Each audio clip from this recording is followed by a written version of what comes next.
Balik tayo sa Pilipinas at silipin ang campus caravan ng Presidential Communications Office na binisita ngayon ng mga estudyante ng University of Makati. Si Bian Manalo sa sentro ng balita.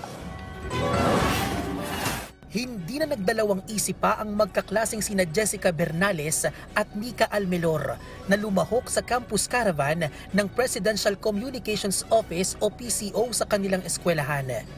Lalo pa at batid nila ang halaga ng paglaban sa maling impormasyon sa modernong panahon. Sinubukan din nila ang iba't ibang aktibidad ng mga government communication agency. Ako po, marami po. Katulad po doon, diniscuss po yung about kung anong nangyayari sa government or yung mga binabalita. Marami akong natutunan po sa podcasting, lalo na po dun sa mga voice ng acting voice. Umarangkada ngayong araw ang unang araw ng 2-day campus caravan ng Presidential Communications Office sa University of Makati. Interactive, fun at puno ng kaalaman.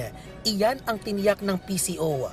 Layo ng caravan na sugpuin ang fake news, misinformation at disinformation sa bansa bilang bahagi ito ng kanilang media and information literacy campaign. Yung pamahalaan ng PCO inilalapit natin sa community, sa schools para ma-share natin sa kanila, ma-educate natin sila kung paano labanan ng fake news at kung paano nagtatrabaho ang PCO in information dissemination. Nilalabanan natin ang fake news sa pamamagitan ng paglabas ng tamang impormasyon.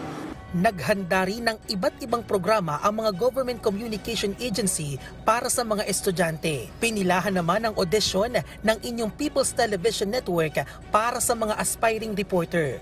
At isa na riyan ang 4th-year computer science student na si Shaina Binoya na noon pa lang pangarap na niya ang maging isang TV reporter. Ang fulfilling lang po sa akin kasi since junior high po nagbo-broadcast na po ako. So basically parang masaya po sa feeling na nakabalik po ulit ako naka-experience po ulit ako ng pagtatry. Nung narinig ko po yung may parang try po ng reporting, naging grab ko na po. Payo naman ng PCO para hindi mabiktima ng fake news. Read, but be choosy in picking up what to believe. Bien Manalo para sa Pambansang TV sa Bagong Pilipinas.